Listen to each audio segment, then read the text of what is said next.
কি হয়েছে? হ্যাঁ স্যার, ট্রেন কিভাবে চলে স্যার জিজ্ঞেস করছিলাম। ট্রেন কিভাবে চলে? হ্যাঁ, ট্রেন তেলে চলে, তেল ডিজেল তেলে চলে আর কারেন্টে চলে। স্যার তেলটা কোথা থেকে ভরান sir? Petrol pump? Petrol pump না, ওরা নিজেদের পাম্প আছে, সেই পাম্পে থেকে ভরে। অত জানার যদি ইচ্ছা থাকে তাহলে আপনাদের একটা ট্রেনে কত লিটার তেল ধরে?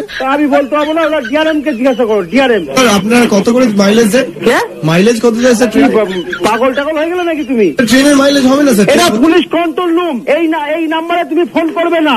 এটা আমরা সবসময় বিজি থাকে, সাহেব টাইপ ফোন করে বিভিন্ন থানার সঙ্গে আমাদের যোগাযোগ করতে হয়। বিদেশিরা ফোন করে স্যার? আরে এখানে সাহেব সেটাই তো বলছি স্যার, বিদেশিরা ফোন করে ইংলিশে কথা বলে স্যার। সাহেব বললেন।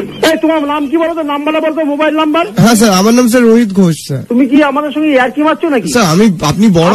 আমি বলছি এই ফোনে তুমি ফোন করবে না। স্কুলের প্রজেক্ট দিয়েছে স্যার। কি স্কুলের প্রজেক্ট দিয়েছে? তুমি ওই বললাম না ইয়েতে ফোন করে। স্যার ট্রেনের ড্রাইভার হতে গেলে কোথায় ভর্তি হতে হয়? ড্রাইভার হলে ভর্তি হতে না, পরীক্ষা দিতে হয়। ড্রাইভিং কোথায়? কি হয়েছে?